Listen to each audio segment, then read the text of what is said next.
ओम गंग गणपते नमः। हर हर महादेव। दोस्तों, आज की इस वीडियो में हम हरतालिका व्रत कथा सुनेंगे।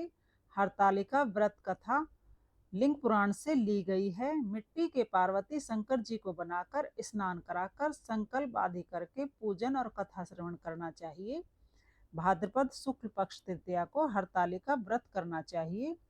चौकी पर वस्त्र बिछाकर भगवान शिव शंकर पार्वती गणेश जी की मूर्ति स्थापित कर उनका पूजन करना चाहिए और निराहार व्रत करें। इस दिन पार्वती जी सखियों के साथ पति रूप में भोलेनाथ की प्राप्ति के लिए वन में तपस्या करने गई थी तथा तप के प्रभाव से शिव जी ने मनोवांछित वर दिया था। रात्रि में हमें पूजन करना चाहिए। आइए सुनते हैं हरतालिका तीज की व्रत कथा। इस कथा को शिव जी ने पार्वती जी के विशेष आग्रह पर उन्हें कैलाश पर्वत पर सुनाया था। एक बार कैलाश शिखर पर बैठे हुए शिव जी से मां पार्वती जी ने कहा, हे नाथ, यदि आप मुझ पर प्रसन्न हो तो अत्यंत गोपनीय व्रत जो अत्यंत फलदायक हो उसे सुनाइए। भगवान भोलेनाथ ने कहा, मैं उस अत्यंत गोपनीय एवं उत्तम फल देने वाले व्रत को कहता हूँ। मन को एकाग्र करके सुनो। भाद्रपद शुक्ल हस्त नक्षत्र होने पर इस व्रत को करने से सभी प्रकार के पाप ताप नष्ट हो जाते हैं, लक्ष्मी की प्राप्ति होती है, मनोवांछित फल मिलता है। पार्वती जी ने पूछा, मैं किस व्रत को किया था? शिव जी ने कहा, पर्वतों के राजा हिमवान हैं, उन्होंने इस व्रत को किया था। जहाँ सिद्ध चारण गंधर्व आदि का निवास है, उसी हिमालय पर तुमने बाल्य अवस्था में कठिन तपस्या की थी। तुम्हारे कठिन तप को देखकर तुम्हारे पिता हिमवान को चिंता हुई कि किस कन्या को किसे प्रदान करूं। उसी समय नारद जी वहां पधारे। उनका यथोचित सम्मान कर तुम्हारे पिता हिमवान ने आगमन का कारण पूछा तो श्री नारद जी ने कहा, श्री वासुदेव जी के द्वारा भेजा गया आपके पास आया हूँ। योग्य वर को ही कन्या देना उचित है, वे सर्वश्रेष्ठ हैं, उनके अतिरिक्त दूसरा योग्य वर कोई नहीं है। हिमवान ने कह दिया, यदि भगवान विष्णु मेरी कन्या से विवाह करना चाहते हैं तो मैं अपनी कन्या देना मुझे स्वीकार है। इसके पश्चात नारद जी भगवान विष्णु के पास जाकर सारा वृतांत कह सुनाया। उसी समय हिमवान जी ने गौरी से कहा, हे पुत्री, मैं तुम्हें विष्णु को दान करना चाहता हूँ।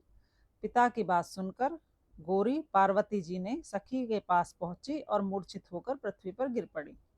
सखी ने पूछा, इस प्रकार क्यों रो रही हो? तो पार्वती जी ने कहा, शिव जी ही हमारे इष्ट और अभिष्ट देव हैं। पिताजी ने मुझे भगवान विष्णु को प्रदान करने का वचन दिया है, अतः मैं इस शरीर को छोड़ देना चाहती हूँ।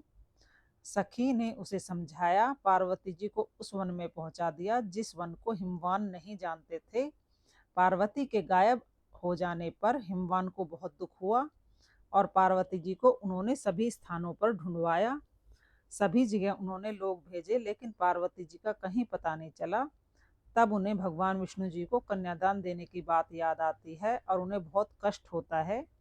शिव जी ने कहा, पार्वती, तुम सखी के साथ घोर जंगल से होते हुए एक रम्य स्थान पर पहुंची और वहीं पर एक पर्वत की गुफा में घुसकर संपूर्ण भोगों को छोड़कर घोर तप किया और भाद्रपद शुक्ल तृतीया के दिन हस्त नक्षत्र होने पर तुमने पार्वती सहित बालू का लिंग बनाकर स्थापित किया और वाद गीत के साथ मेरी पूजा की रात्रि जागरण किया। तुम्हारे उस व्रत के प्रभाव से मेरा आसन चलायमान हुआ और सखी के साथ तुम्हें मेरा दर्शन हुआ। जब मैंने वर मांगने को कहा तो तुमने वर रूप में मुझे ही मांगा। तथास्तु कहकर मैं अंतर ध्यान हो गया और तुमने दूसरे दिन प्रातःकाल मेरा विसर्जन कर दिया। उसी समय तुम्हें ढूंढते हुए हिमवान भी वहां पहुंचे। तुम्हें देखकर प्रसन्न हो गोदी में बैठाकर घनघोर जंगल में आने का कारण पूछा। तब तुमने पूर्व जन्म का वृतांत बतलाकर मुझे पति रूप में पाने की इच्छा व्यक्त की। हिमवान ने घर जाकर यथा समय मेरे साथ तुम्हारा विवाह संपन्न किया। इस व्रत के प्रभाव से तुमने मेरे आधे आसन को प्राप्त कर लिया। वही है सर्वोत्तम व्रत है। इसी के अंतर्गत पार्वती जी ने इस व्रत का विधि विधान पूछा।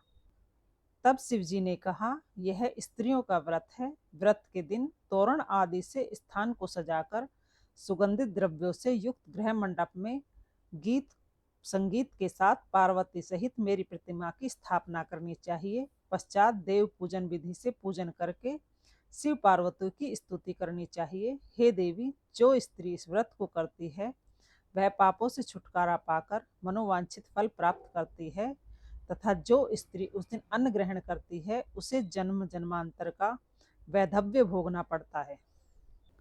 हरतालिका व्रत कथा को सुनने मात्र से हजारों अश्वमेध यज्ञ और सैकड़ों वाजपेयी यज्ञ करने का फल प्राप्त होता है। इसलिए हे देवी, इस उत्तमोत्तम व्रत को मैंने तुम्हें बतलाया है। जो स्त्री इस व्रत को करेगी वह सभी पापों से छुटकारा पाकर इष्ट फल को प्राप्त करेगी, इसमें कोई संशय नहीं है। अंत में हमें कथा सुनने के बाद माता पार्वती से प्रार्थना करनी चाहिए, हे करुणामयी वात्सल्यमयी माँ गौरी, माँ मेरे अपराधों को क्षमा कीजिए एवं लोक परलोक में मुझे सुख प्रदान कीजिए। इस तरह यह कथा पूर्ण हो जाती है। ओम पार्वती पते हर हर महादेव।